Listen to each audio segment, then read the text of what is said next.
Hi, we're Karina and Sara, two best friends who've joined together to bring you conversations that explore the intertwined roles that mind, body, heart and soul play in the story of your life.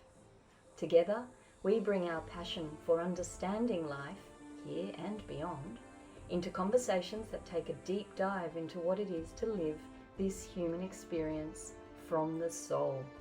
We combine my decades of journalistic investigation and storytelling with Sara's decades of investigating the human heart as a cardiac imaging specialist. Throw in a rare life-threatening disease and a near-death experience and the insights and wisdom gained from these, and you get soul-to-soul conversations. We invite you to come along as we unpack life and navigate our way along the journey. We'll explore life lived from the inside out and empower you to live your authentic life, a life of true meaning and purpose, one that is aligned with your heart and soul. Welcome to Soul2Soul Conversations. I'm Karina Machado. And I'm Sarah Jayne. We are so excited to be here today. We're like little kids in a lolly shop. Yeah, finally. It's been a long time coming. Our podcast has definitely been a long time coming. So there's a lot to talk to you about today. We're not going to keep it very long though today. We've got so much to share. But for today, we want to tell you a bit about ourselves, who we are, and what this is about. And just introduce what this whole podcast is going to be about. Yeah. And we hope everyone comes along on our little journey of exploring, talking to each other and you, the listeners, about all things soul. All things soul. And I love how you describe it as the whole human experience. So soul is not something that's outside of us. It's within, it's without, and it's enmeshed within our human experience. And our conversation started a few years ago about this, and I think all along we've been saying, it's just a conversation that keeps going, and there's value in it. We've been asked to talk about it more. I know that when I speak with Sara, you'll see me here with my notebook. I'm always taking notes, and we thought there's value here, and you might want to come along with us for this conversation and listen in. And the journo. So a little bit more about who we are. Yes. And you start. Okay, so I'm Karina, and I have been a journalist for more than a couple of decades now. I'm an author of 3 books, Spirit Sisters, Where Spirits Dwell and Love Never Dies, and I host my own podcast as well, a separate podcast to this one called Spirit Sisters, where I discuss, I interview guests who share their sacred stories with me, their sacred journeys. And that's how I met Sara, so we'll talk more about that. But that because question... the path I was on, I don't think our lives would have intersected. We walked into very different worlds, really. We definitely did. We definitely did. And that's a really interesting topic to discuss, how, life led us to meet very late in life and gather so much from that relationship and that friendship. And we sometimes say, had we met earlier, but then it wouldn't have been right. We wouldn't have been able to speak each other's languages. Yeah. No, because I've walked in the medical field right up until now, and was very much immersed in cardiac specialty, and that was really my whole, I'll admit, I was a workaholic. It was my whole life. I have children, but it was very much my passion, everything. I loved the heart. I still do. It's fascinates me. It always has. It's held me fascinated from a very young age. My father being a cardiologist, I really couldn't imagine any other life other than the heart being everything.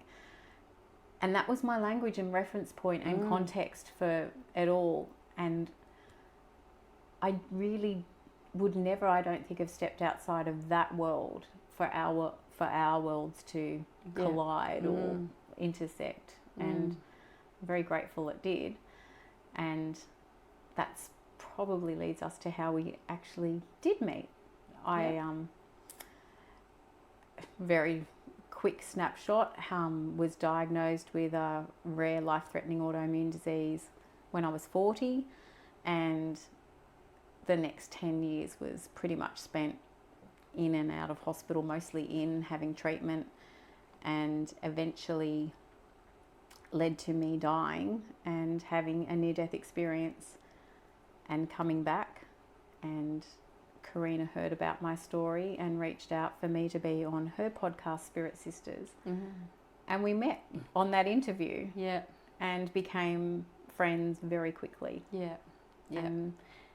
It was meant to be, and then we were able to be in each other's lives for a significant moment for both of us, and help each other through these last few years together. Where everything changed. Everything changed. So it's amazing how life supports you. Like, we have invisible guidance and support. And I just want to pick up on the name of the podcast, Soul2Soul Conversations, because that word soul was not in your repertoire prior to your NDE. No, it wasn't. It was not my language. Yeah. My language was all medical and scientific. And I struggle to think of a time. Sure, you hear it in a song. Like, you hear someone singing, or maybe in poetry or in philosophy. Of course, I would have read philosophy or heard it in a song. Yes. But it didn't resonate as anything that I would give more than, not even a second thought to. Yeah. Not even a moment. It really wasn't enough to capture me to be even curious about what does that mean. And I now look back and go, well, that's just ridiculous. I have a very curious mind. I'm very inquisitive about everything I feel. And it actually... I now cannot believe I didn't go more into trying to understand what more is there to life, to existence, to especially working in the cardiac field and having people die in front of me and resuscitating, and I really didn't even give thought to what happens next, other than accepting what you're told is you die, that's it. Lights out.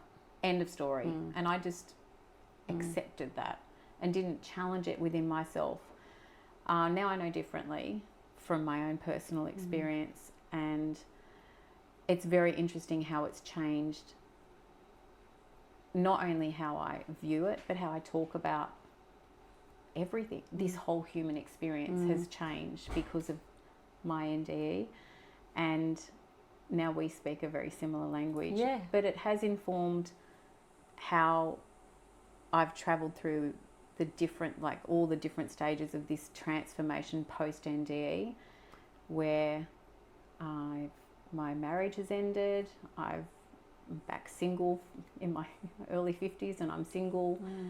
I've no longer work in the cardiac field. I am stepping into soul work and into health and wellbeing consulting, and I'm very different to that person 5 years ago, and even a year ago. Yes. And I know we'll talk about that more. A year ago, The journey we've had going and doing the Camino, and how much, and that brings us to when we were originally going to launch this podcast on the Camino. That's right. But before you pick up on that, I just want to acknowledge your courage for, that huge transformation that you've gone from complete scientific foundation. The paradigm of your life was science, and you did not allow these thoughts about the other place or soul or spirit or none of those words or concepts.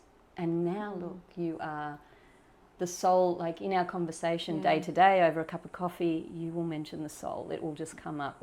So it's so different. Whereas so funny. My journey was completely opposite in a way. Like, I was always, I think I lived more in that world always than I did in the external world, which, I'm not necessarily recommending, but and a big part of this journey on the Camino and post Camino has been about grounding and returning me to my body in a way. But so it's just such an interesting dynamic between us, because you were so much of the external world, whereas I, from childhood, was all about wanting to understand what it was that propelled life, like what was behind life and what happened when supposedly life ended, I always had a sense that it didn't end, that there was more. And I don't think I had that sense because I was, you know, a naturally gifted medium or anything like that. My path was more around just a firm knowing. Which I did not have. Yeah. So or I didn't acknowledge or let it have voice within me. And maybe it is that conditioned bias of growing up very much immersed in a medical household. And maybe it was that I think I actually do believe we all have just a very deep hidden knowing that there's something more. Yes. And I think we're all searching that, and as we age and we get older, I think that's when we start asking that question more and more of ourselves and of life, that surely there's something more. Surely it's not just this game, like this little show that we perform and then it's all done. Surely there's more to this, and surely there's a reason. Like, why am I here? I think we all end up at some point in our lives staring into the mirror saying, who am I? What's this all about? Why are we here? What's this all about? I think and maybe that's the seeking that we're all finding. And I think we were talking about this last night or yesterday, how our stories, I think we search within other people's stories for understanding of our own. And that's very much part of why I want to tell my story a little bit, because I know I've searched within others' stories to try and comprehend my own heartbreak or my own, whatever it was I was confronted with, illness or heartbreak, or professionally or personally. I think we all seek out the answers from one another and possibly discover the answers are also in the similarities that we all have, but also within ourselves. We hold a great wealth within ourselves. And it's the other stories that help us to sort of tap into that reservoir. To see that. And that's another reason why we've been brought together too, I think. You know, this idea that stories have been my currency. I'm a storyteller and I love to support other people to bring their stories out. And I've got a real conviction that each of us has a gift and a story to share, and it's so important to bring those out, and that's how we're like little lanterns lighting up the world, you know, if we do that. I think that's true. I think our stories help bring each of us to life, or help us have the courage to see the thing within us that we truly want to bring to life. And I know within my own story, there have been so many different stories. It's like so many different chapters within my own book of being a young girl and being a mum and my profession and being a wife. And they're all so many different stories, and they're all so different to who I am now. I'm the same person, but I'm not. And I think we all can say that as we get to this point in life. There's so many different chapters, and I think we're both at the point where we're starting new chapters. And I am very lucky. I feel very lucky to have a friend that I can talk to navigate those bits that seem scary or foreign or hard, and also be able to anchor back into the insights and wisdom I got from my NDE that's helped me look at life really differently and navigate this human experience from a different standpoint, from a different place within myself. And that's one of the reasons why I wanted to start this podcast, is because I think it's important that we all share our stories. And also, Hun, weren't you had the sense in your NDE, or the instruction that you had to share. And that gets us to us starting it all. This whole journey. This is a funny story. This whole journey. It is funny. I at the end of our first interview on Spirit Sisters 4 years ago, I had this crazy idea. Who decides this after being so sick? I don't know. That I was going to walk across Spain and do the Camino. And at the very end of our interview, I mentioned it, and you said, oh, I'm coming. I'm coming. And that's exactly what happened. You said, start training, and I said, I'm coming. Yeah. And 4 years later, we found ourselves in Spain. No, actually, it's Saint-Jean in France, because you start in Saint-Jean. And it's an 800, for those of you who don't know the Camino, it's an 800-kilometre hike across Spain, and you start in the Pyrenees. And it was... Wow. It was the most amazing experience for us both. But our intention was to launch this podcast back then in May, the end of May 2023. Yeah. We thought we'd walk and talk. That was the idea, because that's what we do, Sarah and I. We walk and talk, and we talk and talk and walk and walk. And on our training walks, or here, along the beach, we're walking and walking. So we thought, kind of naively. How easy. Yeah, How easy would that be? The way I describe it is Mother Camino very lovingly kicked our butts pretty quickly and showed us, but with such an immense amount of love and compassion. Even before we put one foot on it. Yeah. Oh, yeah. The lessons began. We knew that the Camino would instruct us, but it began with... the packing, how much we had packed. We very soon, I'll say day -1. Yeah. So before day one, -1, we arrived with big bags full of everything we thought we would need. Yeah. And we looked at them and went, oh my goodness, we cannot do this. No. And we culled, I think, 3/4 of what we had and shipped it on to Santiago de Compostela. Yeah, to the end of the pilgrimage where it awaited us. And travelled very lightly. And that, I'd never done that before. That was so freeing and so... It was liberating and it just felt light. Yeah. I literally felt lighter because of that one decision. Obviously that figurative idea too of lighten your load, it immediately began to tell us, let go of baggage, let go of what you're carrying. We've been carrying so much around in the previous years with personal relationships, and it was almost like taking that off our shoulders and leaving all that behind as we walked towards the new, which we didn't know was going to be the path. You don't know what's going to unfold. You don't. I mean, in a way you know where you're going, but in a way you don't. You have no idea. You have no idea what it's going to be. So the first lesson was very, very quickly learnt. And as we've found since we've come back, lighten your load. You don't need so many possessions or so much stuff. Yeah, and you know, one thing that I realised after coming home is that a lot of what was in my backpack, my metaphorical backpack, wasn't even my own pain.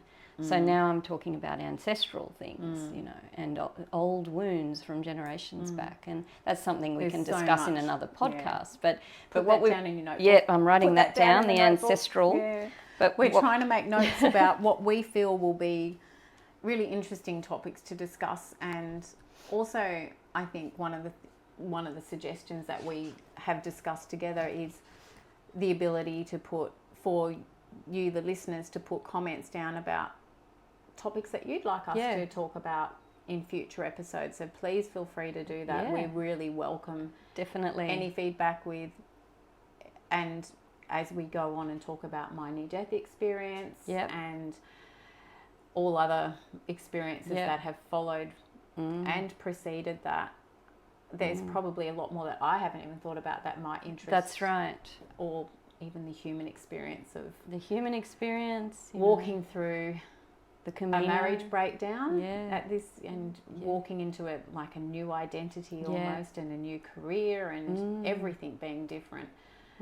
And that's probably one of the most important things that we didn't realise was going to happen. And the Camino was a 4-week hike for us. Yes. And it is for most, that time frame. And if we had have launched the Camino, the podcast at the beginning of the Camino, we would have, the girls we were that walked off that Camino were not the girls that started. We were so different in that process of walking and I call it like an excavation from within. Definitely. Like going within, even though you're in this expansive walk in this beautiful country, it does lead you within, and that process of excavating out and leaving behind what you no longer need, what does not serve you. It's like our bags. We literally left 3/4 of that baggage behind and walked off it much lighter and with more clarity of self and direction. Definitely. And potentially what we intended this podcast to be about has also transformed quite a bit in the last year. So that's right, because our own understanding of who we are has expanded. You know, it's more expansive. So we can talk more about that question, who are you? Like even that issue of how to introduce myself is something that seems very simple, but if you excavate a little bit. I was struggling with that. And we actually discussed that before we were going to film our first episode.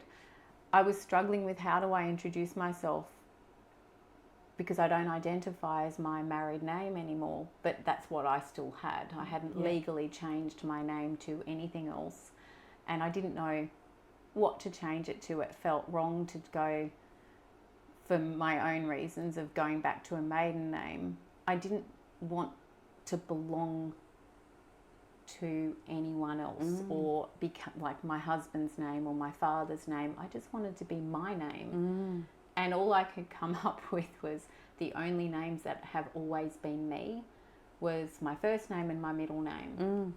And that's all that felt like me anymore. Nothing else felt like me. That's my puppy dog, Winnie. And so that's what I've, over the last year, legally changed my name to Sarah Jayne. And now I'm quite comfortable in introducing myself as that. But back then, and I didn't know. We stumbled a few times trying to film it. So it felt like we were blocked from doing it. Oh gosh, the setup. So we gave up wisely, I think. But also, the Camino asks a lot of you. And it would not have been the right time to launch something that is a big project like this when we're actually just living into more of ourselves and excavating at the same time. It's not only physically demanding. The internal walk. That internal walk is just as hard as the external physical walk. Exactly. And then you reach the end and it's just the beginning. And I think that's something else that we have discussed in the last couple of months since coming back is how important the lessons and the wisdom of the Camino and how they've informed us with changes that we're stepping into in this human experience, this little human experiment, how we've able to consolidate the lessons of the Camino into our own lives, as well as lessons of an NDE and lessons of the many people that you've interviewed that have had near-death experiences or spiritual experiences, and the combination of all of that, of decades of looking into others' hearts. And decades of telling others' stories and about to tell my own now in a different way that I've never told it before as well. We'll combine all that and hopefully have some really interesting conversations moving forward. It was an interesting alignment that we made today, speaking about the Camino and reintegrating back into, quote unquote, your normal life. Your old life. And aligning that with a near-death experience and returning and trying to integrate it into, quote unquote, your normal life and the challenges that both present. So they're two parallel journeys or the same journey, expressing differently. It's been very similar for me in that, and we do intend to go into, our next episode, I would really like to share my near-death experience for those who haven't heard me on other platforms or on Karina's Spirit Sisters, and I invite you to go. We could actually put links to that. Yes, we'll put the links in the show notes underneath for those who want to see or hear other interviews. We will go into that because I think it's really important. It does preface and give context to quite a lot of what we now talk about. That's right. All the time. And the reintegration process after an NDE, coming back into your body in physical form and then trying to live your old life, isn't discussed a lot. And when you have a near death and you don't even know that experience is. I hadn't even heard of near-death experience, like literally hadn't even heard of the term when I had one, and didn't even know what to call it, what to think of it. Definitely don't talk about it, because I thought I would be labelled as someone who had just lost her mind, and pretty much kept it under wraps until you came into my life. And I thank you for that, because it's given me a voice and an ability to express something that was, I think is a really, I think it helps us all understand what this is. Thank you. If that's the question we're all asking, who am I and what is this? I think near-death experiences can help us understand. Absolutely. What is this? What's this thing that we're doing here on Earth? What are we all doing? Absolutely. And what's it about? And I'm really interested in sharing my story to help us all understand that a little bit better, because then I think it helps us navigate this with a little bit more love for self and others, and compassion and forgiveness and joy and gratitude and all those lovely, great things that we get to do here. But it's challenging. It is that's the upside. The downside is the person that you coming back after a near death. There are challenges to that reintegration back into human form and living the human experience, which I would love to talk to it a little bit later on further episodes. But very similar to the Camino, coming back to your old life, and it feels uncomfortable if the life you're coming back to wasn't the one that's in alignment with what you're here to live. It feels like really uncomfortable, like putting on a prickly suit that's not like, I felt it when I came back from the Camino, and that's going back to what I said earlier. I felt that the too. girls that walked off that Camino in 4 short weeks. But that's not impossible or improbable, considering a near-death experience can be 10 minutes, or depending on the experiencer, a minute, 10 minutes, some are 30 minutes. In that short time frame, and I'll put time in. Yes, we can talk about time in a whole separate episode. In time, which is our little human illusion, in that space, transforms everything. Changes everything. And so I think we were willing, though. I think that's the other thing. Like, we went on that. I don't think there was any other choice. I think sometimes you walk to the end of the road and you know this is the end of the road, and I either turn back and go back, or I go on a different path, because this road has ended.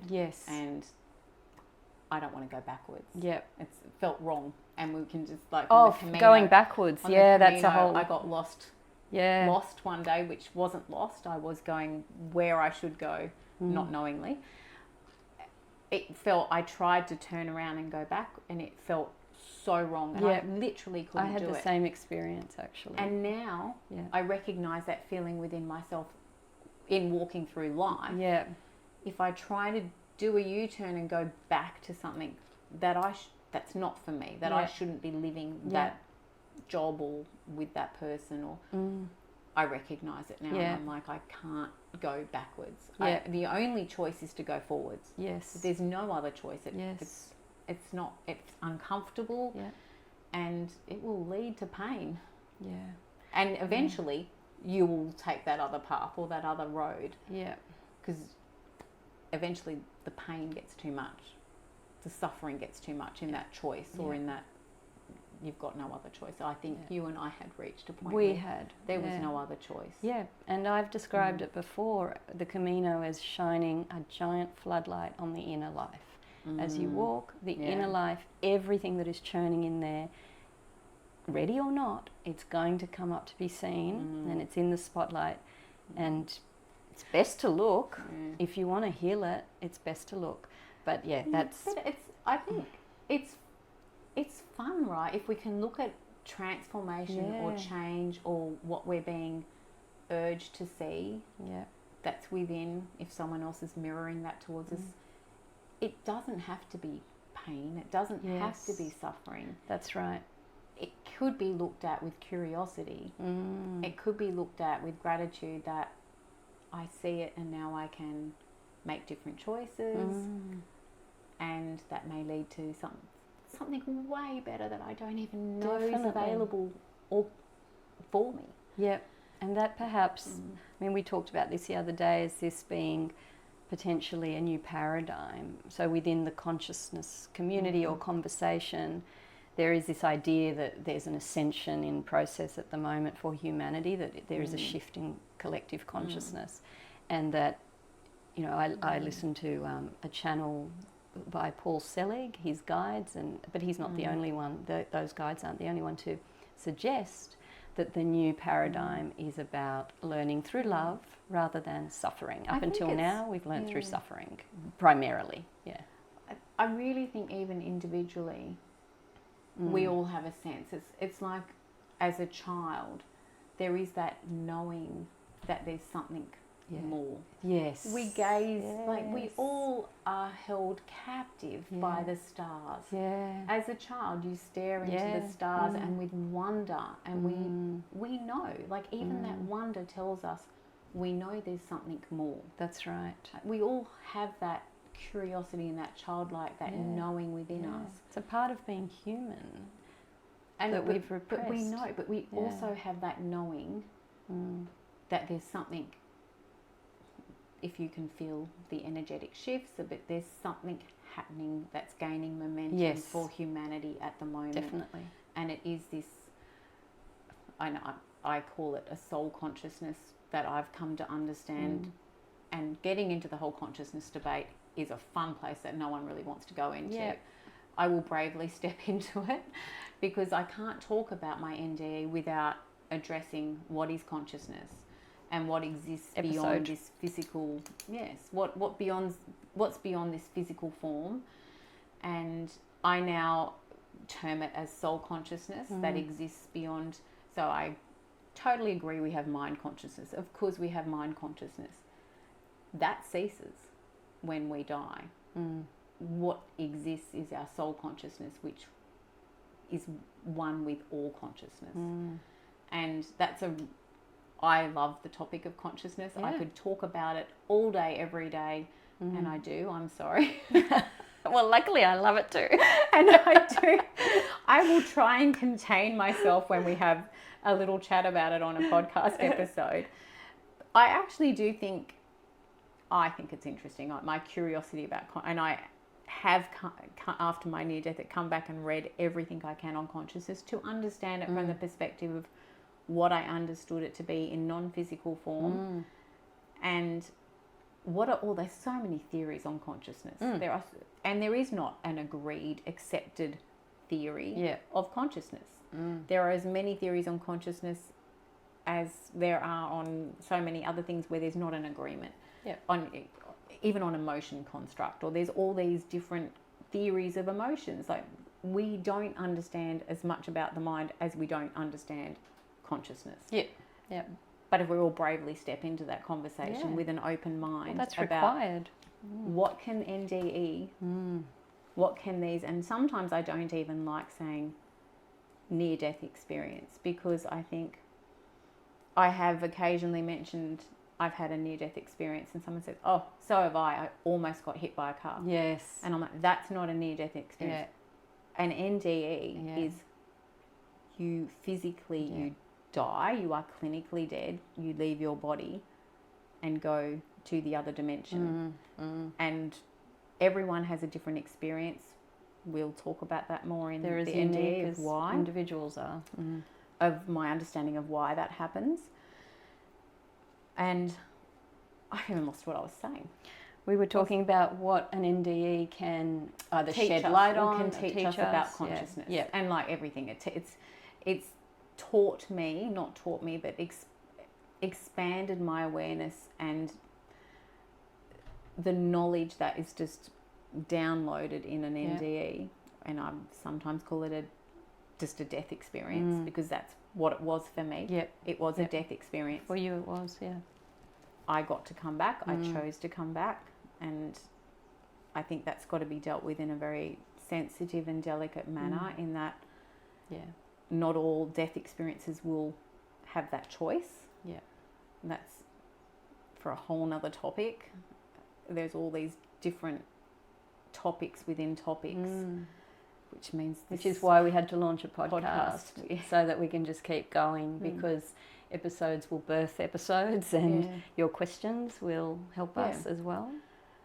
And I do get a lot of questions, and this is a good way for letting a lot of people hear the questions and the answers and what we want to warble on about. Yeah, and I'm really delighted to be able to collaborate with Sara to bring this conversation to you, because I know that this is a fundamental point in your life where you're now stepping into this story, this experience, and owning it and sharing it. And whereas, you know, it all comes back to that integration piece as well, around your former life, your NDE, your post-NDE life. Yeah. And there are a lot of aspects of an NDE that take time to consolidate. What does that mean? And the wisdom from it.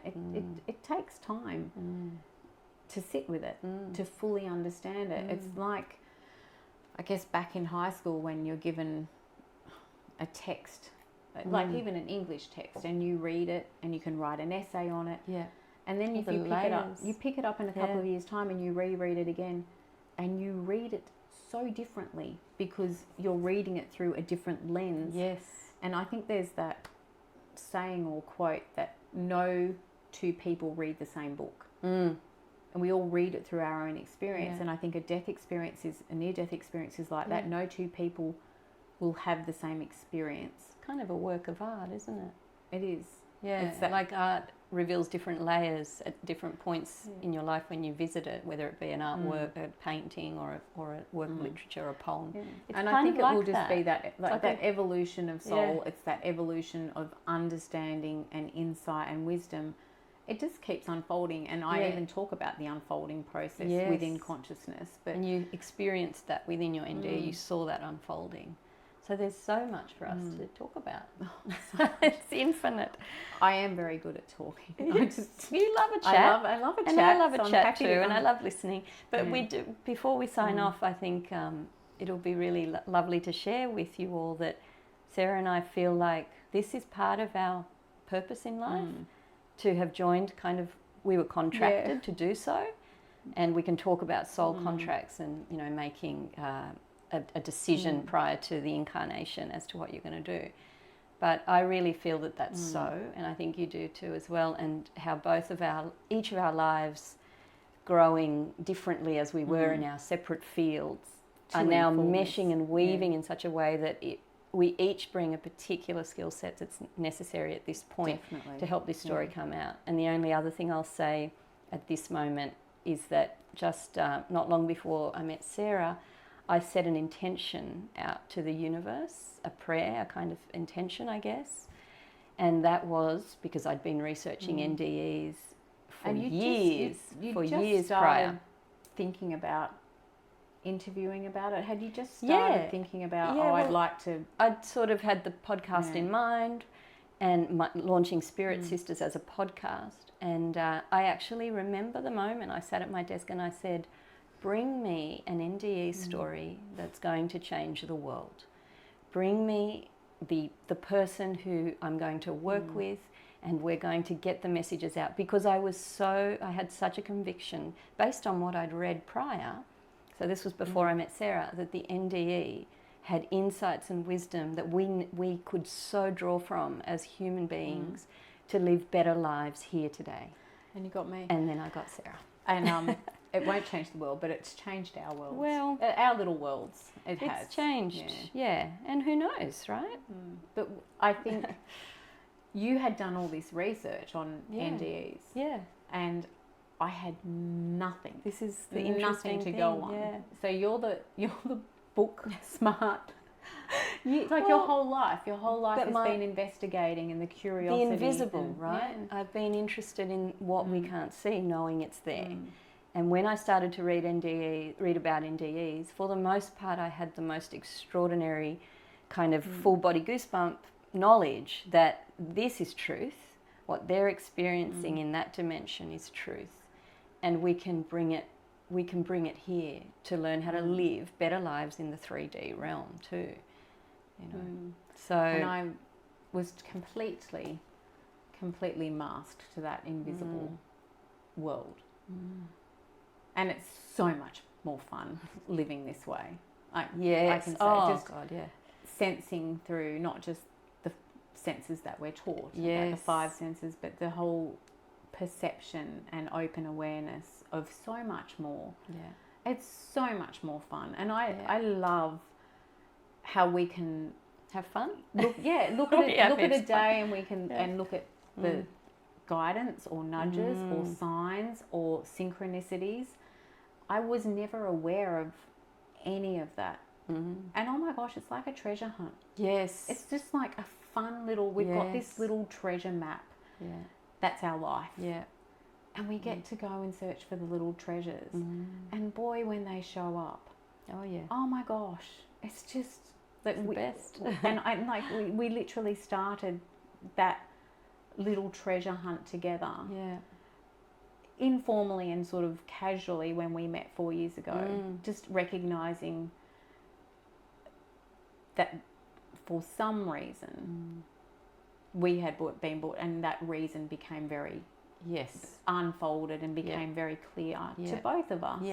It's multi-layered, but and it's and I think if we do everything with that joy, like what lights us up, boy, this lights us up, so let's do it. So here we are. This is us lit up. This is us lit up. We want you to light up too. Doing our thing. And we're now like actually broadcasting. What's the word for podcasting? Podcasting. Yes. We're in Byron Bay, Australia. Where I have moved to recently. It's, I don't know if you can see, it's very hot. We're sweaty. We're actually melting. We're actually melting. So we're going to sign off in a moment. We do intend to maybe take this on the road a little bit. I would really very much like to take our little podcast on the road. I think we even mentioned that a year ago. Well, we thought we would take it on the road on the Camino. So we had an idea and an intention of what we wanted to do, which is really just to incorporate this into our lives and share with you our lives, I guess, and how we're navigating it. And perhaps that can be of service and of value to you. And we want to hear about how you're navigating life too, and what lights you up. And I think the way in which I was, and maybe both of us were viewing this prior to the launch, the initial launch, which didn't happen, which I'm glad it didn't. Soft launch. Because it was, no, it didn't happen. The soft Very launch soft. so soft it didn't disappeared. Our soft launch, which didn't happen, is that I think we had more of a more narrow view of what this would be. Yes. And so it wasn't the right time. I'm way more comfortable with talking about not only my NDE, but all that this human experience is from a very personal level, and what we can share with each other about those those things that break us. I mean, that we all experience things that break us, things that put us on the floor. And how do we get back up again? And how can we look at it through not just the mind trying to make logical sense of things, and not just the mind trying to work it all out, but is there a place that we can drop into within our heart and even further within our soul that can help us navigate those things and possibly see what there is to learn from it? What opportunities are being presented in the hard or the difficult or the painful or that illness or the grief of losing, the opportunities that are there and the lessons that are there to be seen, to learn. If you don't learn them, they repeat. It's a really hard way to keep doing it. I know. I've like rounded myself up for the same lesson. I've lost count of how many times over a decade I let myself not learn. The same lesson kept happening, and now I can look back and go, okay, now I understand it. That was the lesson. Boy, it'd be nice if someone had sat me down and gone, can you see, this is why it keeps repeating. This is, and I find myself doing that more and more now, being able to see the circumstance, the opportunity, the lesson, what's here for me to potentially resolve within myself, or so that you just move past it and to circumnavigate all the pain and suffering that you could just give yourself for the next decade it would be really nice if we can help each other do that. Yes. And so I feel if I can be vulnerable enough and authentic enough to talk about everything completely transparently, maybe it helps someone. I know it always helps me to talk it through a little bit. Yeah. And there's always sameness in stories. There is, you know. There's always someone out there going, oh, same. That's right. Same. So, and it helps so much to hear that, you know. Like when you go through something, as you were saying before, you look to another story and you feel met and heard, even if you're just reading it in a book or listening to their story on a podcast. So I think that's why I own like 1 million books. Yeah. Because I've been searching for all the answers within the words of others. I've been doing that too. And then the event of podcasts and I mean, I'm of the age that a lot of it was sought before podcasts and before this whole information basis came about. So books were the source and friends but there are things that you get to the point where you don't want to talk to anyone about because you're so confused and conflicted within yourself. You don't even know how to articulate you're ashamed. Yeah, so for me, and I think for you as well, this podcast, Soul2Soul Conversations, is also about understanding the beautiful honouring that we do of other stories and that beautiful to and fro at the same time as we also learn to honour our own story and what it is that is within that wants to emerge. And I think our podcast unites those both. We are sharing so much more of ourselves than we've ever shared before. It's taken me a long time to get comfortable with my own story. Yes. And that's as honest as I can get. Yeah. And I don't just mean my near-death experience. Yeah. I mean getting comfortable with my whole story. Yes, yeah. There's so much in conditioned biases of what's acceptable and what's wrong and what's right and judgment and judging self and that whole self-worth thing. Like, of course, it's taken self-worth. me so much time. Writing that one down. Self-worth. Self-worth and self-love. Ditto. Yeah. Okay, that's definitely. It's just to get comfortable enough with your own story to help others. That's right. And that will be of service. I think we're getting there. Yeah. Where we're ready to just pull back the layers and go, well, this is the story. Yeah. And our podcast will eventually have guests on there as well. So we will bring you some other people's truly transformative journeys and amazing stories. So look forward to that as we go on. Even the stories, I was thinking as we were talking to my son, Oscar, he'll be mortified that I've brought him up. He's 21. But I was even thinking, just in chatting to him, we have so much to learn from this younger generation. Oh, yeah. They are just so in tune, a lot of them. Yes. Or the young adults that I'm exposed to and I talk to. I love listening to their insights. I don't think my children would be happy to them. Maybe not. I would invite and love those sorts of opportunities as well. Absolutely. Yeah, we want to hear your story. Yeah. Or anyone else who has had an NDE. I know you're always in search of your next story. So yes, and we'll talk more in a future episode about Sarah's plans to support people who have had an NDE and are reintegrating, finding that reintegration challenging. Well, Sarah's got some beautiful insights for you, and so we'll explore more of that as we go along. Yeah, thank you for mentioning that, because I think if I had a source to go to say I'm really struggling with being human again. Yeah. I'm really struggling with this whole human experience, and I don't know that I want to do it. Yeah. This isn't fun, because that other thing was so much better. I would have loved to have had someone. It's a very isolating experience. I can't imagine. Much like an autoimmune disease. Yes. It's also we'll talk a little bit more about autoimmune disease. It's a very isolating experience as well. There's just not much understanding within just general community. What I mean when I talk about it, what is it? Yeah. And I've set up a charity for autoimmune disease. I'll mention it. It's called the Autoimmune Project, and basically it was just and is to spread awareness and raise funds, but mainly spread awareness of what autoimmune disease is, and maybe even normalise it a little bit. You don't want to normalise it, but it's an epidemic. And it's affecting, the latest figures are like 85% of autoimmune sufferers are women, are female. That's so huge. And huge. When we're on the Camino, we were raising funds for the Autoimmune Project, and that actually, because we were wearing the hats, we were branded, and how many people came up to me and had that story of someone in their family who had an autoimmune disease.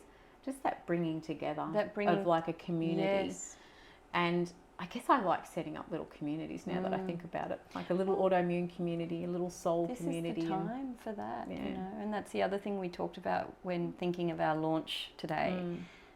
Astrologically, there's this whole thing that I'm learning about, Pluto in Aquarius, and that apparently is the entrance point to a life that is much more community-centred. It's about finding a new way forward with like-minded people, collaborations, raising your voice, you know, this whole interesting thing which very much speaks to what we're looking to step into right now. What this whole little show is about. It's in the stars. Yeah, it is. Look, timing.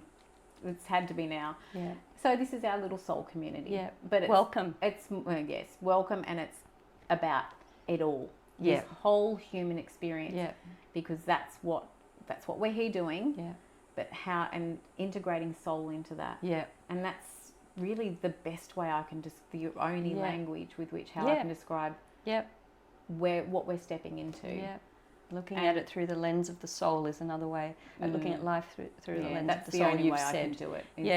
And it's a beautiful way to live. It's very, very different than looking through the human eyes. Yeah. And it's like, I now liken it to when you, like, if you had, you remember those sunglasses and they have like a lens that goes up and you can click them down, like their glasses and the lens goes up and you click them down. Yep. It's almost like I feel like I just click down my soul lens and that's what I see through now, rather than just through the human eyes. Yes. It's actually really funny now that we talk about that, because I'm just getting back from an experience of losing my 12 physical weeks ago, vision. Losing my it's a disease process of my autoimmune disease, losing the vision in one eye and my other eye very significantly compromised. And I can talk about it now with a smile on my face, but it was not a fun experience. It's very frightening. And realistically thinking this was going to be life now for me. And I'm very lucky that I managed to find a very good retinal surgeon who's managed to rescue my eyesight so that I'm back seeing beautifully and clearly, and oh my God, it's so lovely to see everything.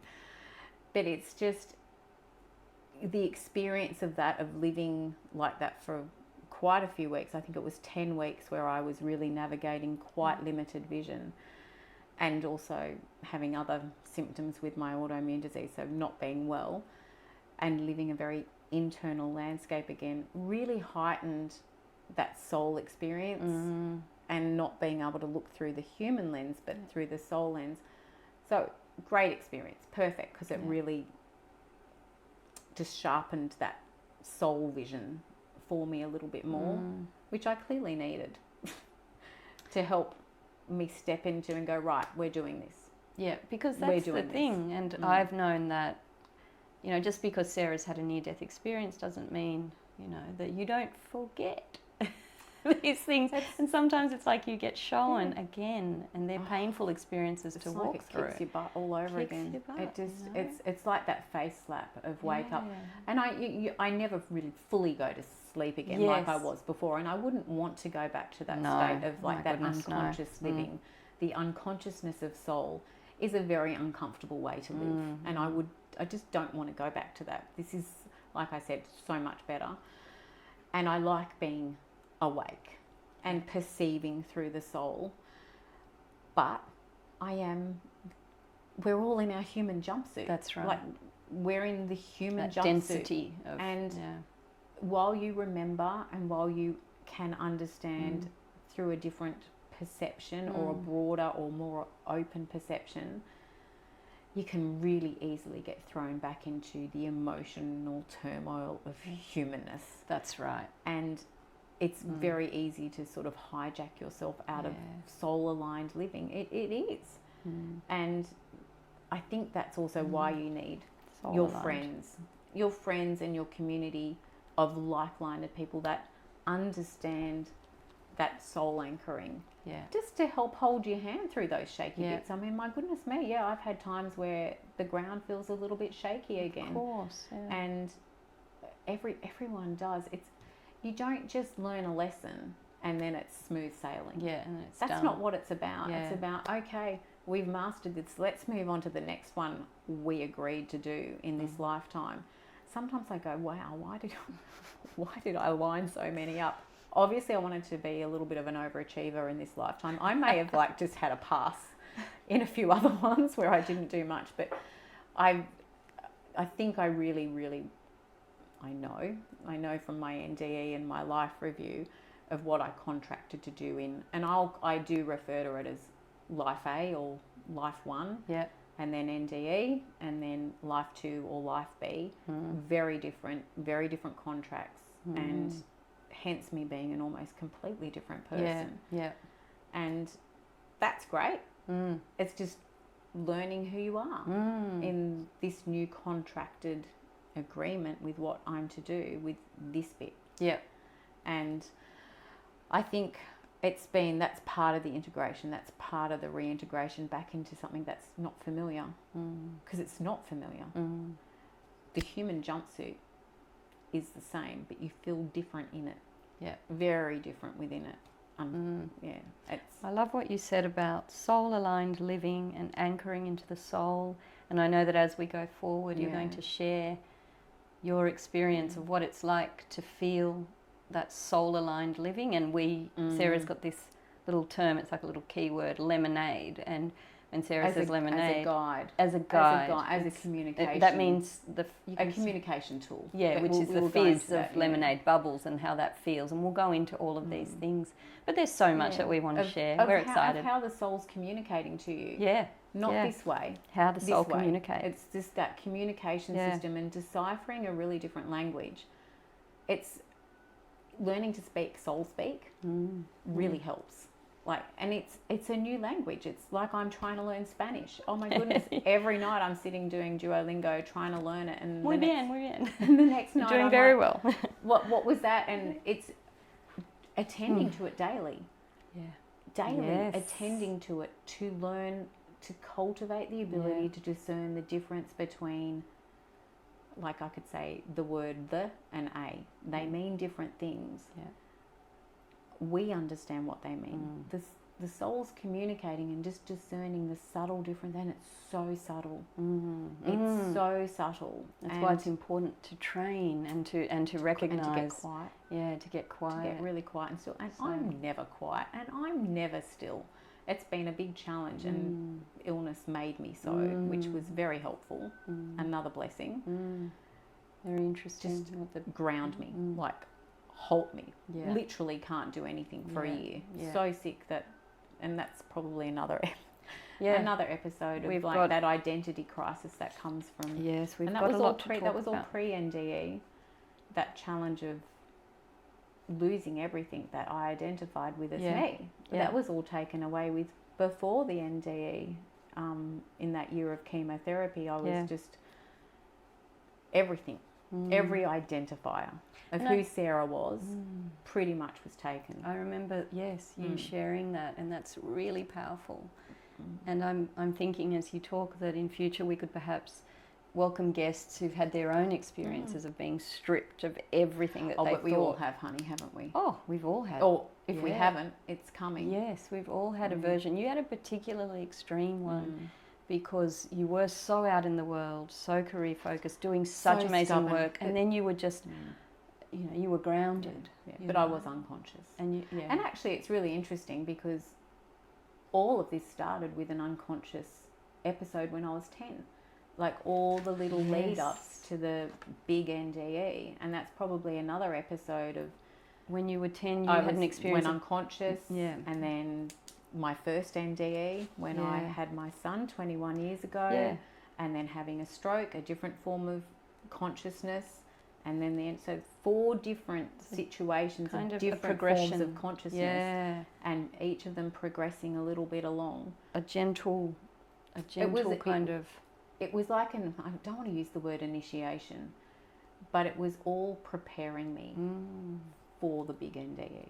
I'm quite sure of that. It was all getting me acquainted with different states of consciousness and different forms of being in consciousness to prepare me for that, so that I could, I believe, so that I could get the most out of it. Well, I think that's a really good place to leave it, talking about that amazing experience of your NDE, powerful, devastating, you know, and also just absolutely life-changing. So we're going to come back next episode, and Sarah's going to share. Sarah's going to share. Sarah's going to share her near-death And I experience. think that's a good place to start where we met. We met with my NDE story, and I think it's really fitting to start this podcast adventure with that story. And the stories, everything, each other's stories. It's are all what about we learn stories from and how we understand this magnificent life. Yeah, tell me your story. You know, that's what. So I we'll find start with myself that. wanting to know people's stories. You ask everyone that. Tell me your story. Tell me your story. So thank you for joining us on Soul2Soul Conversations. We're our little so quick excited. introduction. We're so hot and sweaty, but finally thirsty. We've launched and we've melted. Yeah, that's how hot we are. We have melted. But thank you very much for your time, and we will be back soon. We're not going to put a time frame on it. If you want to know more about Sara, sarajayne.com. .au, sarajayne.com.au. Yeah, I'm karinamachado.com. We'll put the links down below and drop us a line. Yeah, and let us know what you think. Other episodes as well. Yeah, we'll share the links. If you remember, because I'm already forgetting. We'll see you next time. Okay, bye. Thanks.